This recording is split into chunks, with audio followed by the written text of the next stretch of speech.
Good evening and welcome to our career conversation around logistics and supply chain management. This career conversation is hosted by both OSCAN and Westerville City Schools. The Ohio Supply Chain Academic Network, or OSCAN, is a collaboration between the supply chain industry, higher education, and K-12 partners, funded by the National Science Foundation's Advanced Technological Education Program. The organization is designed to promote the value of supply chain education and advance the field by integrating emerging technologies in the logistics industry into academic curricula. Our team is excited to host the first of what will be many events highlighting this industry. My name is Ann Baldwin, and I am the Career Tech and College Readiness Coordinator for Westerville City Schools, and I'm honored to moderate the discussion with our esteemed panelists this evening. Before we begin our conversation, I want to review a few housekeeping items. Please note that this conversation is being recorded and a link to the recording will be sent to all registrants. We are using Zoom webinar this evening, so you'll be able to just see and hear our panelists tonight. Please do interact with our panelists though, using the Q&A tool on your screen. We have 3 questions that will guide our conversation today, but we will have time to dig into any ideas or questions that you may have. And with that, we will get started with introductions from our panelists. Tom, would you like to begin? Good evening, my name is Tom Clements. I am an advisor to C-Bus Retail. C-Bus Retail promotes Central Ohio as a retail city and the jobs and careers and resources in this area. My present role right now is I own my own company. It's a consulting advising company, 42 Solutions.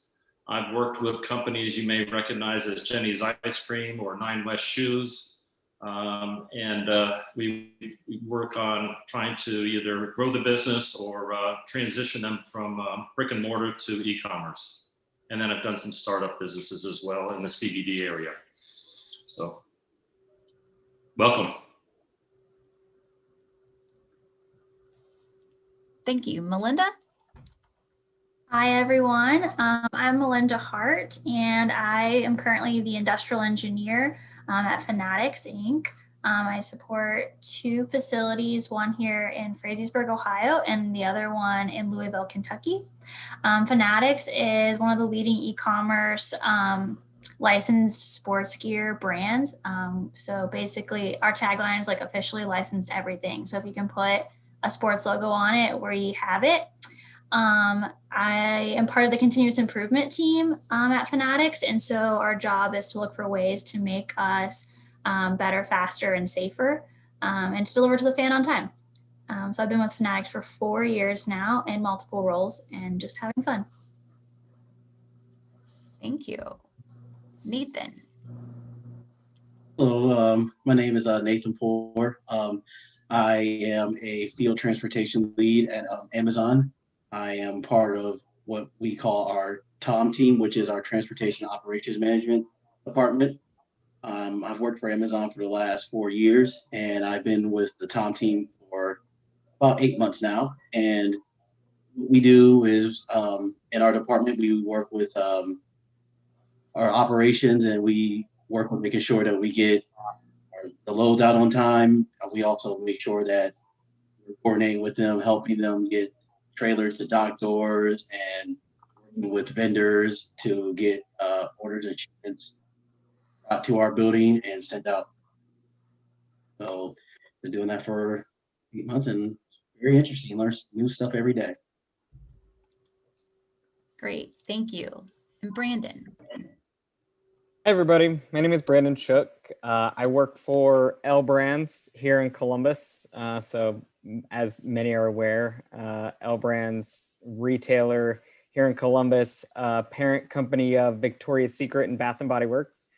I've been with L Brands for about 5.5 years now, specifically supporting our massed global logistics entity of L Brands. So L Brands as a retailer, we have about 850 Victoria's Secret stores across the country, 1,300 Bath and Body Works stores across the country, and then quite a handful, about 7 distribution centers here in Columbus, and then quite a few partner distribution centers across the country. So pretty widespread network in terms of a supply chain that my team gets to interact with and be involved with on a daily basis. So as a manager of our supply chain planning and analytics team, my team helps coordinate the movement of goods to our stores and delivery to our customers' homes via online orders, along with a lot of data analytics to really analyze the supply chain, analyze the movement of those goods to help us make decisions and make the supply chain better and more effective every day as we can. So happy to be here. Thanks for having me. Great, thank you. And you might see Karen Kyle on the call as well this evening. Karen is with Columbus State Community College and is supporting us tonight and making sure that we capture all the questions that come through. All right, so let's kick off with our first question. And that is, please summarize your career path that has led to your current role. Tell us how you were able to build your skill sets to be successful in your role today, either education or experience.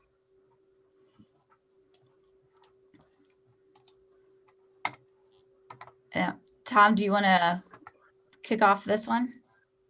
Yes, my career, I'll focus on the experience side. You know, I grew up on military bases. Unfortunately, it was during the war of the Vietnam, so I was on multiple bases in the United States, and you would see product coming in and going out, as well as a lot of things, and it got me curious. So I ended up in retail, which is really kind of the whole supply chain piece that started at the store. So from a store back, I was always curious on, you know, how did I get this stuff? All the stuff that Brandon is sending to the stores. So, you know, I started at the Limited at a very early age. And then I moved over to the home office with L Brands. It grew. So I started there in 1976. So that was about a long time ago. But I spent 38 years there. And during that career path, I had an opportunity to work with some great professionals, some great engineers, some great planning team members that Brandon works with. And we grew the businesses from both organically and through acquisitions. And we purchased, we started Limited. Out of the Limited came Express. Out of Express came Bath and Body Works. And I was on the ground floor of all that at different levels of my career, working my way up through the warehouse operations team. So it was, what you learn from that is there's a lot of collaborative planning that has to happen as you grow businesses organically. You need to have enough capacity. You need to have enough product, weeks of stock of inventory in position to open new stores, to ship it internationally as we used to do before I left. And it was an exciting time because, you know, not only organic through acquisitions, you had to learn some different skill sets of going into businesses and integrate them into our operations. We did that with Lane Bryant and New York and Company. It was called Learners at the time. So very, very interesting opportunities that were presented to me as this business was skyrocketing, and a lot of things that I think back on that really just started at an early age. Is like, how did this stuff get here? And you'll hear more about the supply chain and the glass pipeline, you know, because it's everything from purchase order to point of sale and everything in between. And along that pipeline, you know, if there's capacity issues, or you squeeze a bubble here, if the balloon goes up this way. So it's always a challenge. And I was always, you know, interested in solving problems and addressing, working with managers and across organizations to grow the business. Thank you. And can you share, because I know we have some teachers and students on the call tonight, a little bit about what your education training was to start your career? Yes, I will tell you that I came out of high school and I did not know what I wanted to do. So I went to, I started working full time, and I took some classes at Franklin University. My wife was going to Columbus College of Art and Design at the time, and we were kind of trying to make that work financially and so forth. So I took some introductory courses to retail and finance, so I don't have any associate degree or a 4-year degree.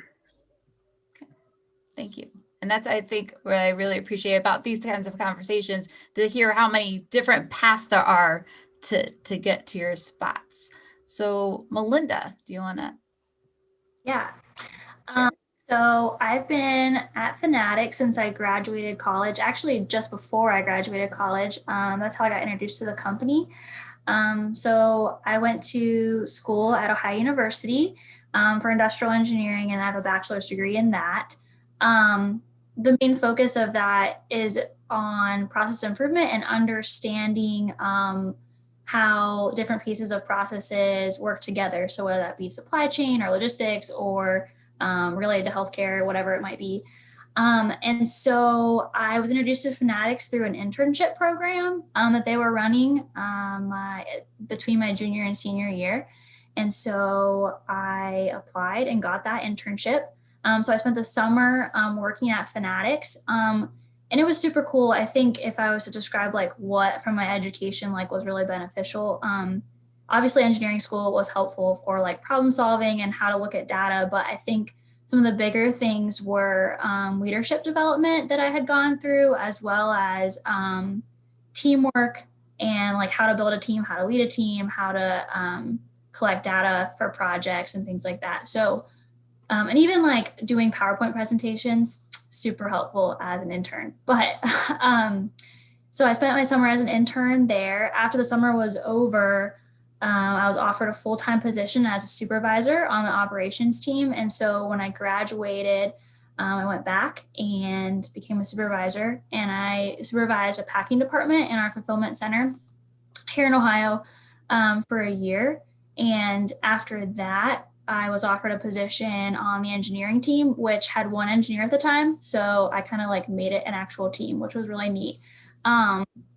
A big piece of that, I think, that's been helpful for me in my engineering role that I've been in for the past 3 years was actually being a part of the operations team first.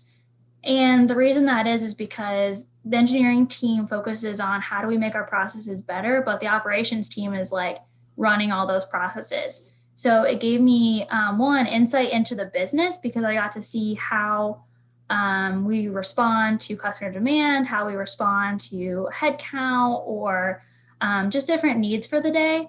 And then I also got to see how to work with that team, how to build relationships with that team, how to develop leaders out of that team.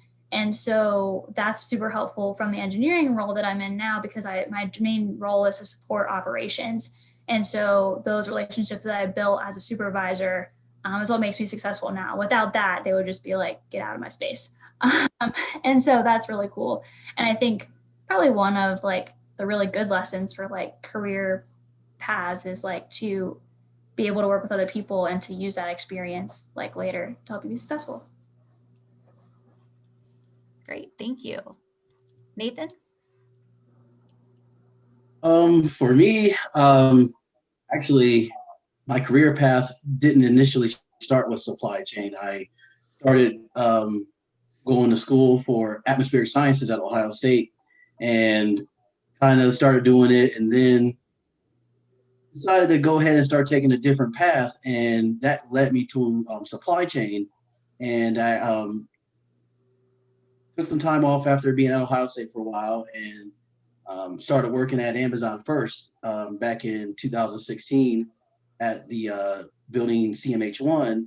And I'd always been interested in the company because I always wondered, like, how is this e-commerce business able to send out packages in 2 days with their Prime? And just like, I wanted to know how the whole operation worked. So that it intrigued me, and I wanted to go ahead and work for them. And I started as just a normal picker. And when I started there, about a year after I started working there, I went ahead and started going to Columbus State and went ahead and got my degree in supply chain management.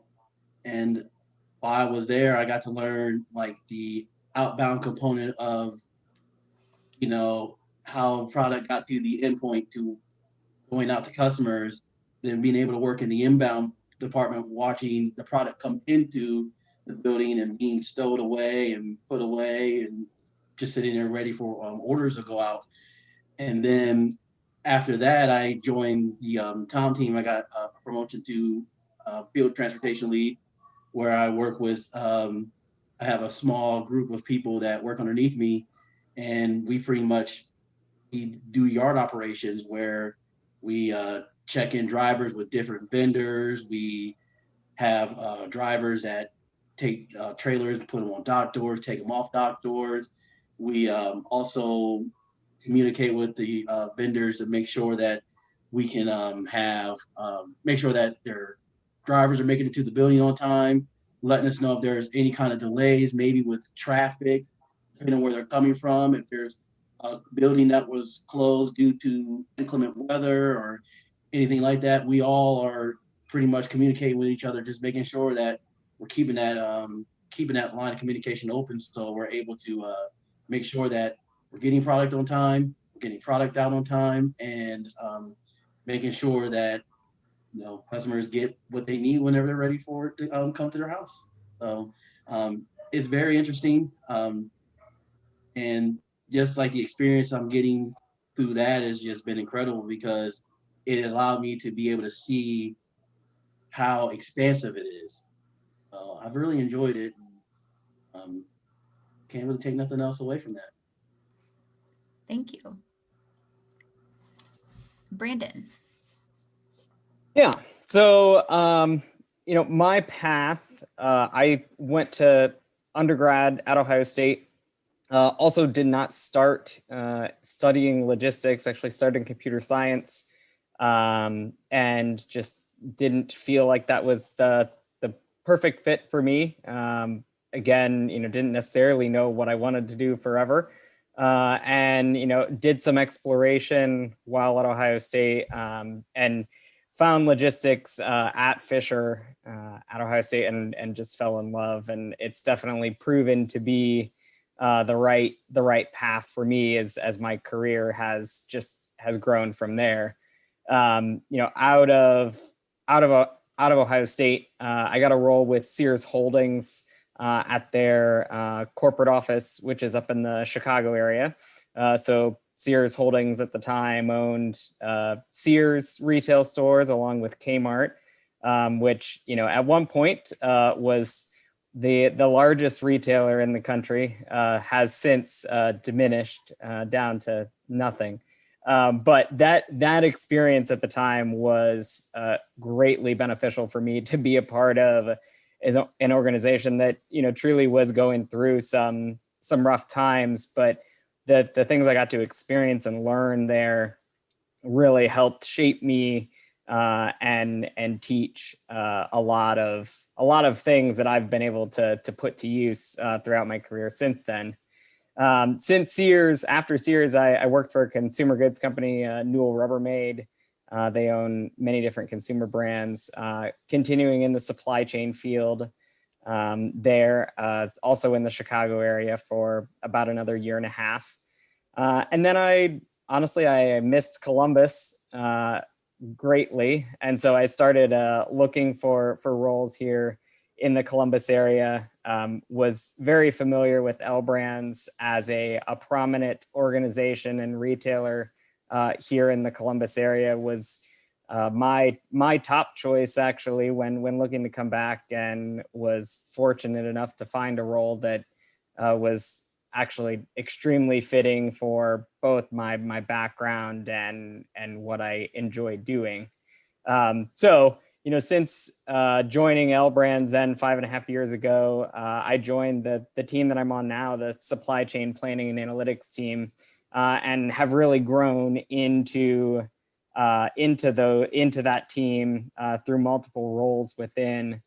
And I think I was able to harness both my logistics education at Ohio State throughout my career, and that growth. But, at the same time, my experience throughout the couple businesses I've been able to be a part of over the past 8 years or so have really helped, teach me a lot about both the retail industry, but obviously logistics and supply chain as a whole. And, working for now the retailer of L Brands, Tom mentioned retail really does touch many facets of a supply chain, from, the point of manufacturing and production all the way to the consumer at the end. And that's one of my favorite parts about working for a retailer, is seeing that, and that again has helped me grow and learn lots of different areas of the supply chain throughout. I'd also say, I completed my MBA at Purdue a couple years ago, and I think that was, for me, the leadership skills. Melinda mentioned the importance of leadership skills and working with people. That education really helped me there in terms of growing and building upon my leadership skills. That's helped me to now lead a team day to day at L Brands. So. Fantastic. Thank you. It's exciting to hear all of the different experiences that you've had in your short careers already.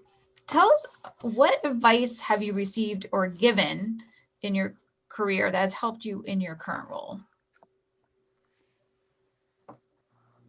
Want me to go again? One advice that I always remember, and this has been driven from day one, is really anticipate and plan, right? So in the supply chain, you heard a lot about collaboration. You heard about the early, getting it from the manufacturer to the stores. It's touching a lot of hands, and it is happening. I think a lot of people that I've worked with over the years love supply chain because it's so fast moving. It's problem solving. There's trucks coming in. There's stuff that needs to be unloaded. There's got to be priorities, floor sets, lots of interesting challenges, new stores, reticketing it, special projects, just moving it to multiple warehouses so it's closer to the last mile or closer to the demand. So all that is planning and double checking and collaborating with all your trading partners up and down the supply chain. And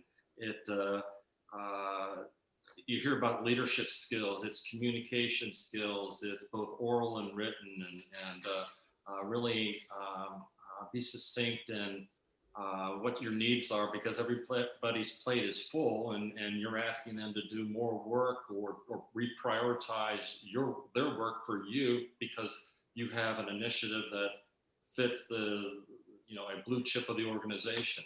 So it's again being dynamic and being honest with your trading partners up and down the line, whether they're other companies or someone who's sitting next to you at another desk or on the other side of the computer.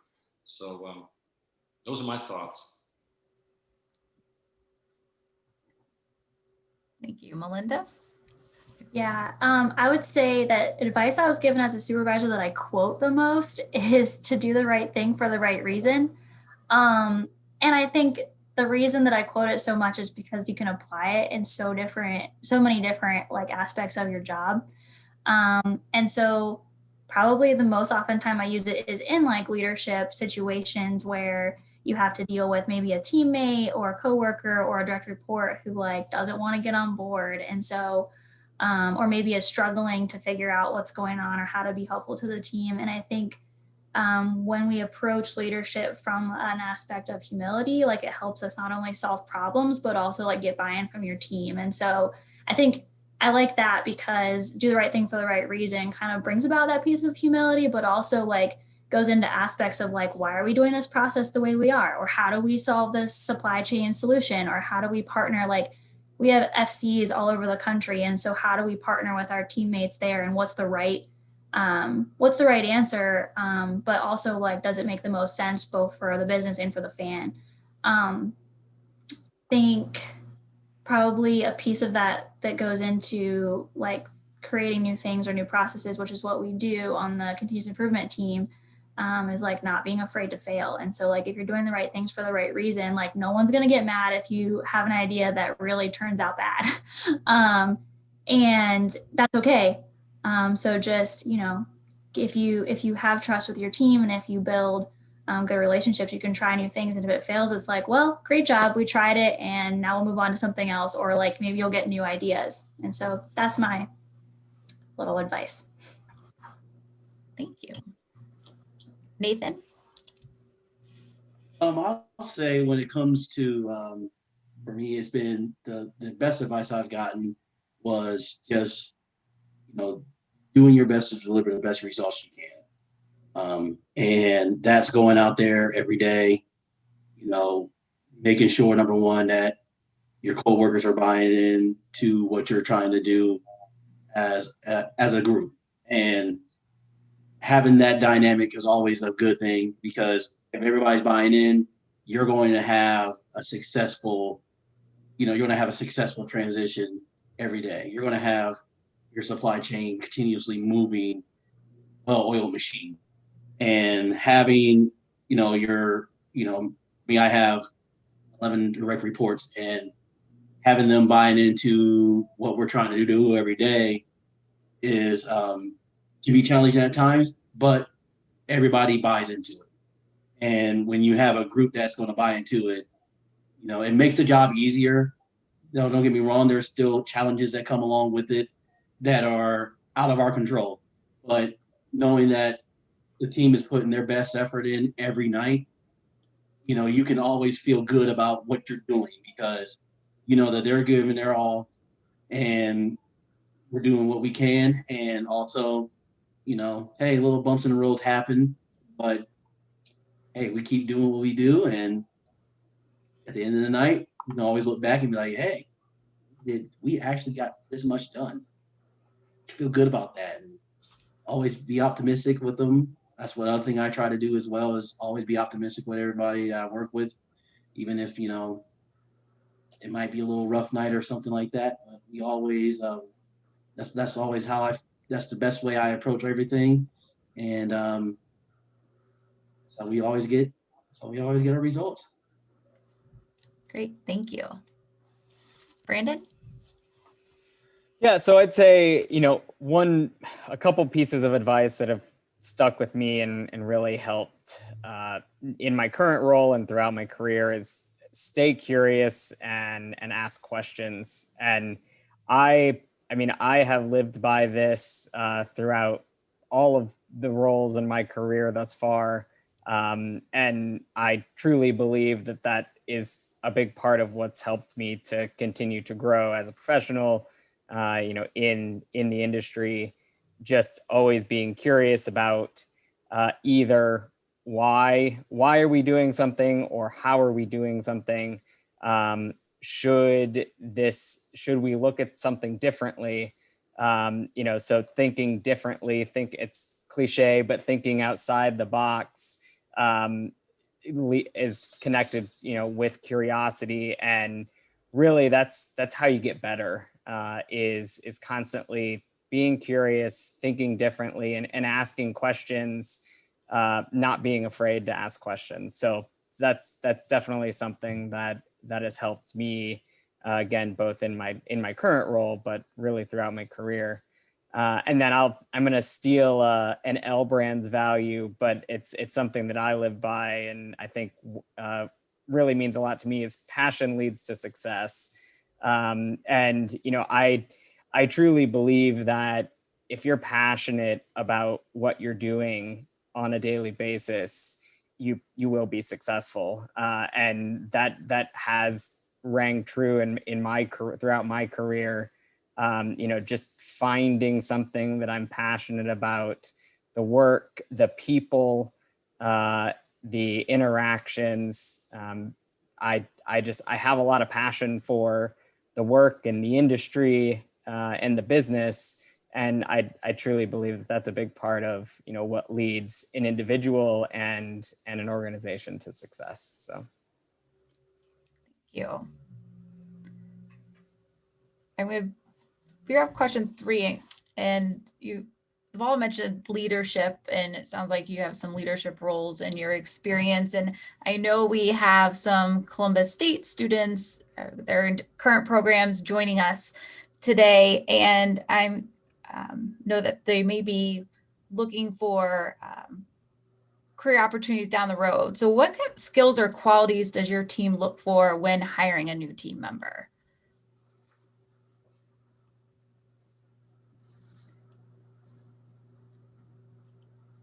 If you're starting off with me, I'm sorry. You heard curious on everybody today, right? So, and Brandon talked about passion leads to success, and Melinda talked about don't feel able to fail. You're looking for people that are, can address problems in a fashion that is engaging and problem solving. You're looking for that kind of experience. Obviously, you think about you need to have great, strong oral and written communication. The being able to communicate succinctly over, the digital, with presentations and coming up with, telling people how you're thinking about things, so you can kind of bring them into how you're thinking about things, and you come to a better understanding of how they would work inside of an organization. But the curiosity is something that is consistent from everybody. I was curious about in the early days. Nathan was curious about the Amazon. Brandon said the same thing, Melinda. So those are my thoughts.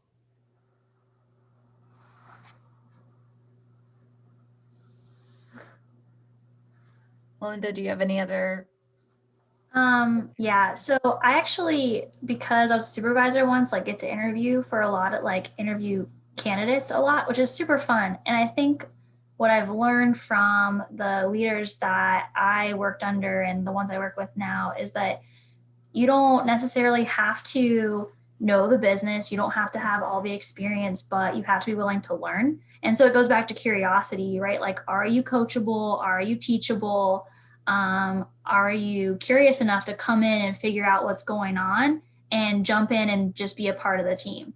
And so that's what, that's one of the main things that we look for is are you coachable and are you teachable? And then are you going to make us better, right? We look for candidates that are going to come in and challenge us in ways that we're not very good at. I mean, we're a relatively young company. We have young leaders. And so we're looking for folks that are going to challenge us in a good way on the things that we know that we need to get better at. And then also are going to challenge our team to better themselves. So it creates just looking for, team players who are gonna push, raise the bar, if you will, is what we say. Nathan, any other qualities you're looking for? Well, pretty much what Tom and Melinda said. Just when we're talking about looking for people to join the Tom team, it's just people who are curious. There's not really a skill set that you need when you come and join the Tom team. If you are curious and you just want to, learn more about it and you show that initiative, then usually that's how most of the people that are on the team, that's how they got started. A lot of them, didn't know how to drive a truck and maybe didn't even know how to, weren't very computer savvy when they first started, but, they were just curious about the Tom team in general, what we do on a day-to-day basis. And once they got into the positions, they developed into these really great employees, and that's pretty much how it worked for them. Just having that initiative to be curious and being able to, challenge yourself, work with other people, join this team and just be a very cohesive unit. So that's what I've gathered since I've been there, and most of the people that I've worked with there, they're dynamic workers. So yeah. Great, thank you. Brandon? Yeah, so obviously I definitely agree with the curiosity. So I won't repeat that one. But for me specifically, one that I'd say is that I look for specifically for my team is, I wouldn't have necessarily thought about creativity as a skill when you're talking about supply chain and logistics. But my team actually does a lot of storytelling, which we take a lot of data and information and turn it into something useful, something that someone can look at, understand a process, or understand what's happening with the operation, make decisions, and then drive actions. And a lot of times, that requires an individual that can interpret a problem in a way that they can understand what the problem is, and use a bunch of 10 million rows of numbers in a spreadsheet, and turn that into some insightful piece of information that they can present to a leader or present in front of a group of people, and they'll actually understand what they're trying to say. And that does require some creativity and some thinking out of the box. So I think I like that it's unique in the sense that, again, I wouldn't have necessarily thought about creativity being a supply chain and logistics useful skill, but it definitely is useful for our team, and it's just one of the many facets of operating a supply chain is how do you gain insights and information to drive action within the organization. Great, thank you. And if anyone listening this evening has any questions for our panels, don't hesitate to add your questions at Q&A chat box, and we'll take a look at those. Another question I wanted to ask, and we've all been living through a pandemic, and supply chain may have gotten noticed more by folks, as maybe it was Prime wasn't taking just 2 days, or you weren't able to find your favorite product at your store. Can you share maybe what the top challenge you had or you've had during the COVID pandemic in your role or in your company? Well, I would say that I'd say the biggest challenge is being able to engage with your clients, and some of it you have to do it.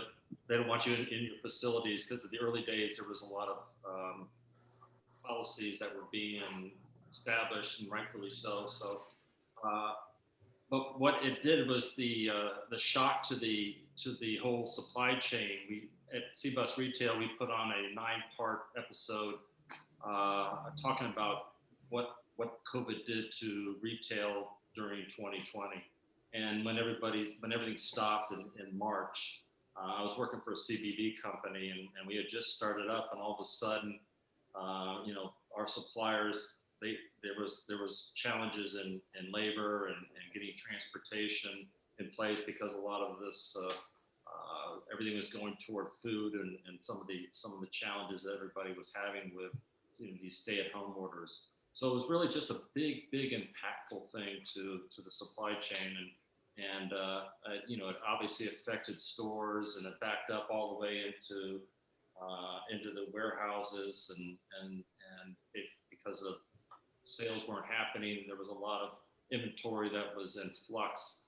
I'm sure Brandon can talk about more detail, but it was a shock to the supply chain, and I think it was reverberated up and down from the stores all the way back to the manufacturers. And we saw that when we put on this 9-part episode, and it was pretty consistent across most of the organizations. When everything sales go down 70%, 90% initially, and slowly came back, and foot traffic is slow, and then the e-commerce just blew up, hitting 2025 numbers in 2020, just because, and the shock to the warehouses and the small parcel carriers was just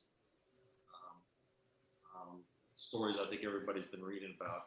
So it was a shock, and things have started to settle down. But again, it was all about collaborative planning, and I think a lot of people responded to it.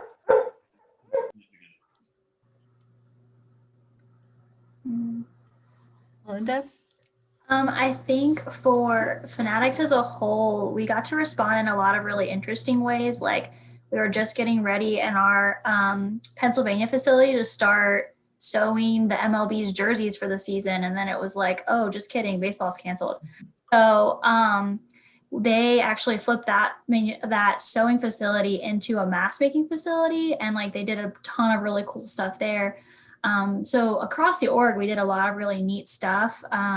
We also did the all-in challenge where like our founder was like, hey, I know a lot of athletes like who would donate money to a cause, and we can auction stuff off. And like, so that was really cool too, and raised a lot of money to feed people like who couldn't go to the grocery store, or because grocery stores didn't have food, and things like that. So that was really neat. Personally, some of our biggest challenges were actually in our FCs. And it was like, how do we keep our athletes safe? That's what we call people who work at the warehouse, athletes. So how do we keep our athletes safe at work and still deliver like our biggest peak season yet? And so a lot of those challenges were like just revamping how we do business. So how do we clock people in without touching a time clock? How do we give tours to new hire groups? Like we onboard so many people during peak. Like our full-time head count's right around like 200 to 300 people, and we go up to like 2,000. So how do we get 2,000 people into the building safely? How do we do tours? How do we do orientation? And then when we're at work, how do we keep people safe? And so we redesigned break rooms. We added break schedules, so there weren't too many people in the break room at once. We had to build out like outdoor smoke areas. We had to put up barriers between stations, and just like all these things that were obviously we've never done before. So it was really neat. I got to help design a break room space for our Louisville facility. And then I worked with the maintenance team a lot in our Ohio facility, just figuring out like, how do we get enough packages out while still keeping all of our folks 6 feet apart, and providing them with enough equipment to be able to keep their station clean, like protect themselves and all of those things. So I think internally, those are some of the biggest challenges, is like, how do we keep people safe at work? And so it was a challenge, but it turned out really cool. And I think gave us some insight into kind of pieces of the business that we hadn't touched yet. So. Thank you. Nathan? I will say during the pandemic, it's been very interesting because as not initially being on the Tom team and still working inside the building most of the time when it first happened, it was a very different scene in there. Just being able to have everybody adjust to keeping social distance, having like going to the break rooms, kind of like what Melinda was talking about, how there's barriers in there, and how do you like have new people come in and being able to like get training that everybody gets when they first start. Not as big groups, smaller groups than what normal when they started.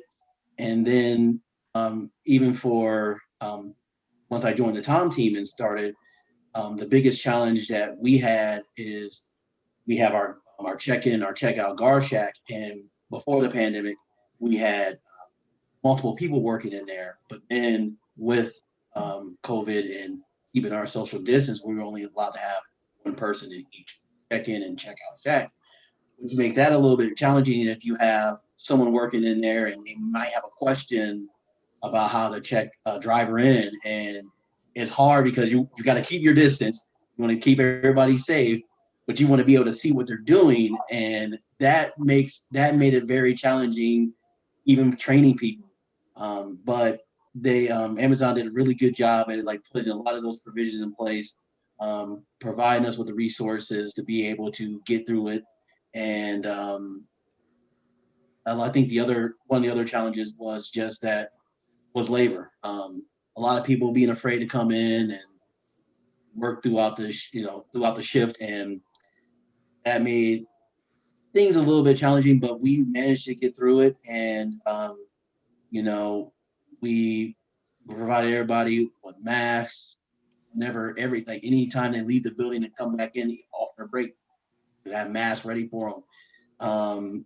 Check their temperatures just to make sure that they're still doing okay, even though they might have just went outside to take a smoke break or went on their break to their car. They did a lot, like Amazon did a lot of things to make people not feel uncomfortable being at work. So that has been by far the most interesting thing working during. Great, thank you. And Brandon? Yeah, so I mean, I'd say our single biggest challenge, which Tom mentioned, was the significant shift to e-commerce demand and online demand. So a very common occurrence across supply chains all over the world. As Tom mentioned, we saw our online sales go to levels that we weren't expecting for another 5 to 7 years in terms of the share of the business. So that's great that helped us in the sense that obviously all of the stores were closed for a period of time. So from a sales perspective, being able to continue selling goods to consumers via online was great. But from an operations standpoint, actually making that happen, you can't just flip a switch.